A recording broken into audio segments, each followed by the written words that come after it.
स्वागत है आपका यूट्यूब के ईटू अड्डा चैनल पे। तो इसमें हम सीटेट की तैयारी के लिए जो लोग सीटेट की तैयारी कर रहे हैं उनके लिए ये प्रैक्टिस सेट लाए हुए हैं। और इस प्रैक्टिस सेट को लगाने के बाद आप देखिए कि आपने कितना प्रश्न सही किया है। बाल विकास से 30 प्रश्न आते हैं सीटेट में, और अगर आप 20 से 25 के बीच में प्रश्न करते हैं तो आप निश्चित रूप से सफलता हासिल कर लेंगे इसमें और अच्छे नंबर से क्वालिफाई हो जाएंगे। तो सबसे पहला क्वेश्चन है कि पियाजे के अनुसार विकास की पहली अवस्था जो कि जन्म से 2 वर्ष तक के बीच होती है के दौरान बच्चा सबसे बेहतर कैसे सीखता है। 4 ऑप्शन दिए गए हैं और इसमें से आपको बताना है कि किन तरीकों का प्रयोग करके जो है कि जन्म से और 2 वर्ष के बीच का बच्चा चीज़ों को महसूस करता है या चीज़ों को समझता है। हम कुछ सेकेंड यहाँ रुक रहे हैं क्योंकि सीटेट में थोड़े से प्रश्न जो है घुमा के देता है, तो इसको 1-2 बार आपको पढ़ना पड़ेगा तभी आप अपना उत्तर दीजिएगा। तो इसमें ए ऑप्शन जो है वो है अमूर्त तरीके से चिंतन द्वारा, बी भाषा के नए अर्जित ज्ञान के अनुप्रयोग द्वारा, सी इंद्रियों के प्रयोग द्वारा, या डी निष्क्रिय शब्दों को समझने के द्वारा। तो इसमें से जो राइट ऑप्शन होगा वो है इंद्रियों के प्रयोग द्वारा। अगर आप पियाजे का जो संज्ञानात्मक विकास का सिद्धांत है उसको आपने अच्छे से पढ़ा है तो इसको आसानी से कर लेंगे इस क्वेश्चन को, क्योंकि जो विकास की पहली अवस्था होती है जो जन्म से 2 वर्ष तक चलती है उसमें बालक क्या करता है, अपने ज़्यादा से ज़्यादा अपनी इंद्रियों का प्रयोग करता है। वो कुछ समझ नहीं सकता है लेकिन वो चीज़ों को देखता है, महसूस करता है, सुनता है।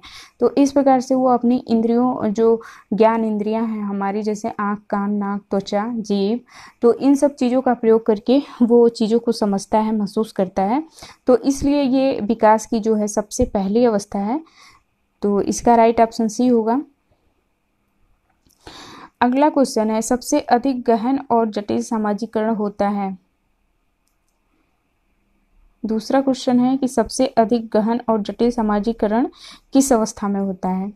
ए पूर्व बाल्यावस्था के दौरान, बी प्रौढ़ावस्था के दौरान, सी व्यक्ति के पूरे जीवन में, या डी किशोरावस्था के दौरान।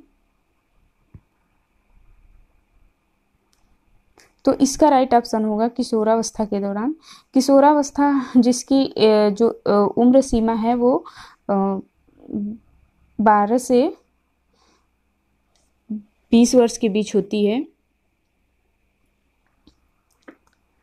तो इस अवस्था में जो बच्चे होते हैं उनमें समूह का विकास होने लगता है और इनके बीच मैत्री भावना का विकास होने लगता है और ज़्यादा से ज़्यादा इनके अंदर सामाजिक गुणों का विकास होने लगता है। तो ये जो किशोरावस्था है ये एक बहुत ज़्यादा इम्पॉर्टेंट अवस्था है, इसको खूब अच्छे से पढ़िएगा क्योंकि इससे बहुत ज़्यादा क्वेश्चन आते हैं। तो इसका राइट ऑप्शन डी होगा किशोरावस्था के दौरान। अगला है आनुवंशिकता को मतलब सामाजिक संरचना माना जाता है। तो इनमें से आनुवंशिकता को कौन सा सामाजिक संरचना माना जाता है। ए है गत्यात्मकता, बी स्थिर, सी प्राथमिक, या डी गौड़।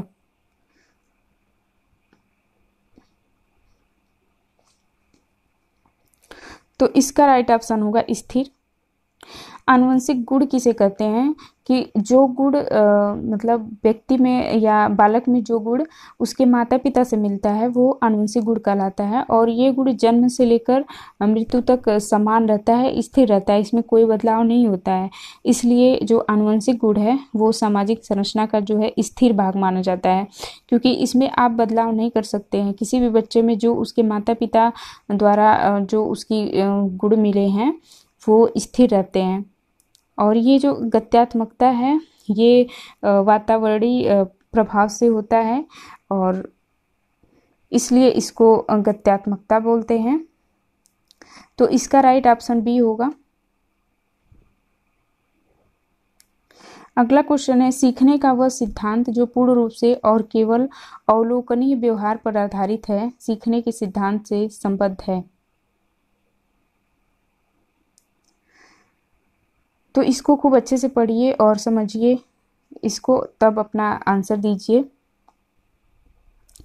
तो इसमें पूछा है कि सीखने का वह सिद्धांत कौन सा है जो पूर्ण रूप से अवलोकनीय व्यवहार पर आधारित है। मतलब पूरा निरीक्षण पे आधारित है। तो इसका राइट ऑप्शन होगा ए, व्यवहारवादी। सीखने के व्यवहारवादी सिद्धांत के प्रतिपादकों का मानना है कि सीखने के लिए उद्दीपक को होना आवश्यक है। मतलब कि जैसे एक रीज़न होना चाहिए आपके सामने, तभी आप चीज़ों को सीख सकते हैं। आपके सामने कुछ होना चाहिए प्रत्यक्ष रूप से।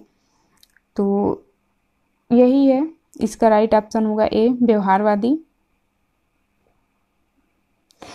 5वां क्वेश्चन है, निम्नलिखित में से कौन सा समझ के लिए शिक्षण को प्रदर्शित नहीं करता है? ए, समानता और अंतर देखने और सादृश्यता स्थापित करने के लिए विद्यार्थियों की सहायता करना, विद्यार्थियों को एकांकी तथ्यों और प्रतिक्रियाओं को याद करने के योग्य बनाना, परिघटना या अवधारणा को अपने शब्दों में अभिव्यक्त करने के लिए विद्यार्थियों को कहना, नियम कैसे काम करता है इसे स्पष्ट करने हेतु उदाहरण उपलब्ध कराने के लिए विद्यार्थियों को पढ़ाना। तो इन चारों ऑप्शनों में से कौन सा ऐसा ऑप्शन है जिससे कि समझ के लिए मतलब वो शिक्षण नहीं कराया जाता है जिससे कि बच्चे की समझ का विकास हो? तो इसका राइट ऑप्शन होगा विद्यार्थियों को एकांकी तथ्यों और प्रक्रियाओं को याद करने के योग्य बनाना। तो जब भी आपको तथ्यों को रटने, याद करने या उसको मतलब ऐसा कुछ आए तो वो चीज़ें हमेशा गलत होती हैं, क्योंकि आज के जो शिक्षा है उसमें रटना एक तरीके से वर्जित माना गया है और ये शिक्षण का कोई तरीका नहीं है। तो इसलिए इससे रटने से व्यक्ति बालक में जो है समझ का विकास नहीं होता है। तो इसलिए इसका बी ऑप्शन होगा, क्योंकि इसमें बताया गया है कि विद्यार्थियों को एकांकी तथ्यों और प्रक्रियाओं को याद करने के योग्य बनाना। जहां भी आपको किसी चीज़ को रटने या याद करने की बात आए उसको तुरंत आप लोग गलत मान लीजिए।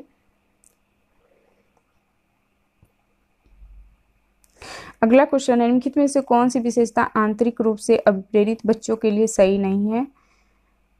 तो ए है, वे कार्य करते समय उच्च स्तर की ऊर्जा प्रदर्शित करते हैं। बी, वे चुनौती भरे कार्यों को पसंद करते हैं। सी, ये हमेशा सफल होते हैं। और डी, उन्हें कार्य करने में आनंद आता है।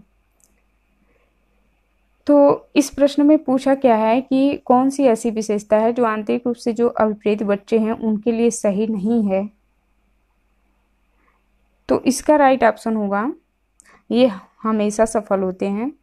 तो जो बच्चे आंतरिक रूप से अभिप्रेरित हैं उनको मतलब ये जरूरी नहीं है कि वो हमेशा सफल ही होते हैं। और मतलब क्योंकि अभिप्रेरित होना यह बालक को किसी कार्य के प्रति प्रोत्साहित या उत्साह प्रकट करता है, न कि सफलता को निश्चित करता है। तो इसलिए सी ऑप्शन सही होगा, ये हमेशा सफल होते हैं, ये गलत होगा, क्योंकि जो जरूरी नहीं है कि ये बच्चे हमेशा सफल हों।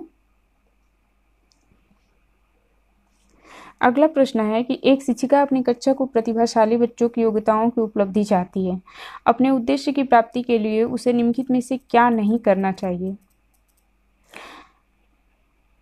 तो इस प्रश्न को पहले समझिए कि एक शिक्षिका है जो अपनी कक्षा को प्रतिभाशाली बच्चों की योग्यताओं की उपलब्धि चाहती है। मतलब वो चाहती है कि जो हमारे कक्षा के बच्चे हैं वो प्रतिभाशाली बने। तो अपने इस उद्देश्य के लिए उसे क्या नहीं करना चाहिए? तो यहाँ पे 4 ऑप्शन दिए गए हैं। विशेष ध्यान के लिए उन्हें समकक्षियों से अलग करना, उनकी सृजनात्मक को समृद्ध करने के लिए उन्हें चुनौती देना, गैर शैक्षणिक गतिविधियों में आनंद लेना सिखाना, या तनाव को नियंत्रित करना सिखाना। तो इनमें से कौन सा ऐसा है जो कि उसे जो शिक्षिका है उसे अपने उद्देश्य की पूर्ति के लिए इस चीज़ों को नहीं ध्यान में रखना चाहिए? तो इसका राइट ऑप्शन होगा कि विशेष ध्यान के लिए उन्हें समकक्षियों से अलग करना, क्योंकि प्रतिभाशाली बनाना है तो ये नहीं होना चाहिए कि बच्चे को अलग कर दिया जाए, क्योंकि कक्षा में ही सबको एक साथ ही पढ़ाना चाहिए। तो इसलिए ये अलगाव की ओर आपको ये मतलब प्रदर्शित हो रहा है, अलगाव को प्रदर्शित कर रहा है, इसलिए यही ऑप्शन सही होगा। अगला क्वेश्चन है 8वां कि छोटे शिक्षार्थियों में निम्नलिखित में से कौन सा लक्षण पठन कठिनाई का नहीं है? तो जो छोटे शिक्षार्थी होते हैं, छोटे बच्चे होते हैं, जब वो पढ़ना स्टार्ट करते हैं तो उनके लिए कौन सा कठिन नहीं है, कौन सी चीज़ें चारों में से कौन सा सबसे इजी है। शब्दों और विचारों को समझने में कठिनाई, सुसंगत वर्तनी में कठिनाई, वर्ण एवं शब्द पहचानने में कठिनाई, पठन गति और प्रभाव में कठिनाई। तो इन चारों में से कौन सी ऐसी चीज़ है जिसको पढ़ने में उनको जिनको करने में उनको कठिनाई नहीं होती है। तो इसका राइट ऑप्शन होगा शब्दों और विचारों को समझने में कठिनाई, क्योंकि जब बच्चे छोटे होते हैं तो सबसे पहले शब्दों को और विचारों को समझते हैं। ऐसा नहीं है कि वो नहीं समझते हैं और इस चीज़ों में उनको कठिनाई नहीं होती है, लेकिन सुसंगत वर्तनी में कठिनाई, वो उनको वर्तनी का उतना अच्छा ज्ञान नहीं होता है। वर्ड एवं शब्द पहचानने में कठिनाई, वर्ड और शब्द पहचानने में भी उन्हें कठिनाई होती है। पठन गति और प्रवाह में कठिनाई, ये तो बहुत ऊपर की बात है। तो ए वाला ही, इन चारों ऑप्शनों को देखने से ए वाला ही ज़्यादा सही लग रहा है, क्योंकि यहाँ पे समझने की बात हुई है और बच्चे जब छोटे रहते हैं तभी से वो चीज़ों को समझने लगते हैं, तो इसलिए ए सही होगा। अगला क्वेश्चन है, नवा शिक्षार्थियों का आत्मनियम की ओर संकेत करता है। शिक्षार्थियों का जो आत्मनियम हो किस ओर संकेत करता है। ए है विद्यार्थी निकाय द्वारा बनाए गए नियम विनिमय, बी स्व अनुशासन और नियंत्रण, सी अपने सीखने का स्वयं पर्यवेक्षण करने की उनकी योग्यता, या डी विद्यार्थियों के व्यवहार के लिए विनिमय करना। तो जो आत्मनियम है वो खुद को समझने का एक यहाँ पे ये शब्द रखा गया है, आत्मनियम। तो इसका राइट ऑप्शन सी वाला होगा, अपने सीखने का स्वयं पर्यवेक्षण करने की उनकी योग्यता। जो आत्मनियम है वो शिक्षार्थियों को इस ओर संकेत करती है कि जो वो सीखते हैं उसका स्वयं निरीक्षण करें कि वो उन्होंने कितना सीखा है, क्या सीखा है। अगर वो खुद से ये आकलन करते हैं तो उनको जो है शिक्षा ग्रहण करने में मतलब वो बहुत जल्दी सीख सकते हैं किसी भी चीज़ को, वो खुद से उसका आकलन करने लगते हैं। तो इसका राइट ऑप्शन सी होगा। 10वां क्वेश्चन, निम्नलिखित में से किस कथन को सीखने के लक्षण के रूप में नहीं माना जा सकता। निम्नलिखित में से किस कथन को सीखने के लक्षण के रूप में नहीं माना जा सकता। व्यवहार का अध्ययन सीखना है, बी है अन अधिगम भी सीखने का एक हिस्सा है, सी सीखना एक प्रक्रिया है जो व्यवहार में मध्यस्थता करती है, डी सीखना कुछ ऐसी चीज है जो कुछ अनुभवों के परिणाम स्वरूप घटित होती है। तो ऑप्शन को भी आपको खूब अच्छे से पढ़ना है, इसमें इतना मतलब एक एक चीज़ को समझना है ताकि आप इसका जो है तुलनात्मक अंतर निकाल सकें। तो इस प्रश्न में पूछा है कि इन चारों में से किस कथन को सीखने के लक्षण के रूप में नहीं माना जा सकता।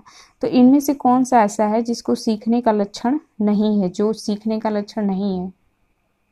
तो इसका राइट ऑप्शन होगा व्यवहार का अध्ययन सीखना। व्यवहार का अध्ययन जो है वो सीखना नहीं है, व्यवहार का अनुकरण सीखना होता है। जैसे हम जब किसी के व्यवहार को अपने अंदर जैसे उसको अपने व्यवहार में परिवर्तन करते हैं दूसरे के व्यवहार को देख के, तो वो सीखना होता है, न कि उसके व्यवहार का अध्ययन सीखना। अध्ययन से कोई मतलब नहीं है यहाँ सीखने से। तो और बी है कि अनधिगम भी सीखने का एक हिस्सा है, तो ये सही है, क्योंकि जब हम किसी चीज़ को सीखते हैं तो ज़रूरी नहीं है कि उसको सीख ही लेते हैं, नहीं भी सीख पाते हैं तो वो भी एक सीखने का ही हिस्सा है। और सी है कि सीखना एक प्रक्रिया है जो व्यवहार में मध्यस्थता करती है, तो ये भी सही है, क्योंकि सीखना एक ऐसी प्रक्रिया है जो व्यवहार जो हमारे और सामने वाले का व्यवहार है उसमें कुछ फेरबदल जब होता है तो दोनों के बीच मध्यस्थता होती है, तो ये भी सही है। डी जो है सीखना कुछ ऐसी चीज़ें जो कुछ अनुभवों के परिणाम स्वरूप घटित होती है, तो ये भी सही है, क्योंकि जो सीखना जब हम कुछ चीज़ों को सीखते हैं तो कुछ हमें खुद से अनुभव होता है और हमारे अनुभव के परिणाम स्वरूप ही हम उसको सीख पाते हैं। जब तक हम उस चीज़ को अनुभव नहीं करेंगे हम नहीं सीख पाएंगे। तो ये तीनों सही है, लेकिन जो ए है व्यवहार का अध्ययन सीखना है ये गलत है, क्योंकि व्यवहार का अध्ययन सीखना नहीं है, व्यवहार का अनुकरण सीखना है। तो ए ऑप्शन सही होगा। अगला है 11वां, सिद्धांत के रूप में रचनावाद क्या है। तो सूचनाओं को याद करने और पुनः स्मरण द्वारा जांच करने पर बल देना शिक्षक की प्रभुत्वशाली भूमिका पर बल देता है। अनुकरण की भूमिका पर केंद्रित है। दुनिया के बारे में अपना दृष्टिकोण निर्मित करने में शिक्षार्थी की भूमिका पर बल देता है। तो जो रचनावाद सिद्धांत है वो इनमें से किस वाक्य से ज़्यादा रचनावाद का जो है संबंध बैठ रहा है। ए है सूचनाओं को याद करने और पुनः स्मरण द्वारा जांच करने पर बल देता है। बी शिक्षक की प्रभुत्वशाली भूमिका पर बल देता है। सी अनुकरण की भूमिका पर केंद्रित है। डी दुनिया के बारे में अपना दृष्टिकोण निर्मित करने में शिक्षार्थी की भूमिका पर बल देता है। तो रचनावाद जैसा कि शब्द से ही आपको समझ जाना चाहिए कि जैसे रचनावाद मतलब कुछ कल्पनात्मक चीज़ें दुनिया के बारे में या किसी चीज़ों के बारे में जो हम कल्पना करते हैं वही रचनावाद है। तो डी ऑप्शन सही है इस जो रचनावाद है इस शब्द के हिसाब से, क्योंकि दुनिया के बारे में अपना दृष्टिकोण निर्मित करने में शिक्षार्थी की भूमिका पर बल देता है। मतलब कि जो शिक्षार्थी है वो दुनिया के बारे में अपने अंदर किस प्रकार का दृष्टिकोण निर्मित करता है, किस प्रकार की वो अपना रचनात्मक जो उसकी बुद्धि है उससे किस प्रकार से सोच सकता है। तो इसका डी ऑप्शन सही होगा, डी। अगला क्वेश्चन है 12वां। सृजनात्मक शिक्षार्थी वह है जो परीक्षा में हर बार अच्छे अंक प्राप्त करने के योग्य है, पार्श्व चिंतन और समस्या समाधान में अच्छा है, ड्राइंग और पेंटिंग में बहुत विलक्षण है या बहुत बुद्धिमान है। तो इनमें से कौन सा सृजनात्मक शिक्षार्थी है? तो इसका राइट ऑप्शन होगा पार्श्व चिंतन और समस्या समाधान में अच्छा है। जो सृजनात्मक बालक होता है वो किसी भी चीज़ के लिए उसके समाधान के लिए चिंतन कर लेता है और उसका मतलब किसी न किसी प्रकार से वो उसका समाधान ढूंढ ही लेता है जो सृजनात्मक बालक होता है। तो इस प्रकार से बी ऑप्शन सही है इसका। अगला क्वेश्चन है अवधारणाओं का विकास मुख्य रूप से का हिस्सा है। तो अवधारणाओं का विकास मुख्य रूप से इन चारों में से किसका हिस्सा है ये बताना है। ए है शारीरिक विकास, बी सामाजिक विकास, सी संवेगात्मक विकास या डी बौद्धिक विकास। तो इनमें से राइट ऑप्शन कौन होगा? तो जो राइट ऑप्शन है वो होगा बौद्धिक विकास, क्योंकि जो अवधारणात्मक विकास होता है वो बुद्धि से रिलेटेड होता है। जब हम किसी भी चीज़ के बारे में अपनी धारणा बनाते हैं, उस चीज़ को समझते हैं, सोचते हैं, तो उसमें हमारी जो बुद्धि है उसका पूर्ण योगदान होता है, इसलिए ये बौद्धिक विकास में ही आएगा। तो अवधारणाओं का विकास बौद्धिक विकास का हिस्सा है, डी ऑप्शन सही होगा। अगला है 14वां क्वेश्चन। व्यक्तिगत शिक्षार्थी एक दूसरे से में भिन्न होते हैं। तो जो व्यक्तिगत शिक्षार्थी हैं वो एक दूसरे से किस प्रकार से भिन्न होते हैं? विकास क्रम, विकास की सामान्य क्षमता, बुद्धि एवं विकास के सिद्धांतों या विकास की दर। तो किसमें एक दूसरे से भिन्न होते हैं? व्यक्तिगत शिक्षार्थी मतलब प्रत्येक शिक्षार्थी। तो इसका राइट ऑप्शन होगा विकास की दर, क्योंकि जो विकास का क्रम है वो हर विद्यार्थी के लिए समान होता है। विकास की सामान्य क्षमता ये भी सेम होता है। बुद्धि एवं विकास के सिद्धांत भी वो लगभग सेम बना के ही एक सिद्धांत प्रस्तुत किया जाता है। लेकिन जो विकास की दर है वो प्रत्येक बच्चे में अलग अलग होती है। हर बच्चा का विकास जो है अलग अलग जैसे दर से होता है। कुछ लोगों का विकास जल्दी हो जाता है, कुछ लोग शारीरिक रूप से बड़े तो हो जाते हैं लेकिन मानसिक विकास नहीं हो पाता है। तो इस प्रकार से प्रत्येक व्यक्ति का जो मानसिक या जो विकास की दर है वो अलग होती है, भिन्न होते हैं। तो इस का डी ऑप्शन सही होगा।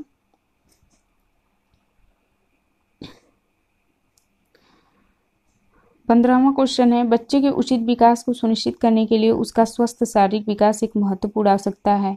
यह कथन क्या है? मतलब सही है कि गलत है? आपके हिसाब से क्या लगता है ये कथन? ये बताना है आपको। ए है सही है क्योंकि विकास क्रम में शारीरिक विकास सबसे पहले स्थान पर आता है। बी सही है क्योंकि शारीरिक विकास के अन्य पक्षों के साथ अंतर संबंधित है। सी है गलत है क्योंकि शारीरिक विकास के अन्य पक्षों को किसी भी प्रकार से प्रभावित नहीं करता। डी गलत हो सकता है क्योंकि विकास नितांत व्यक्तिगत मामला है।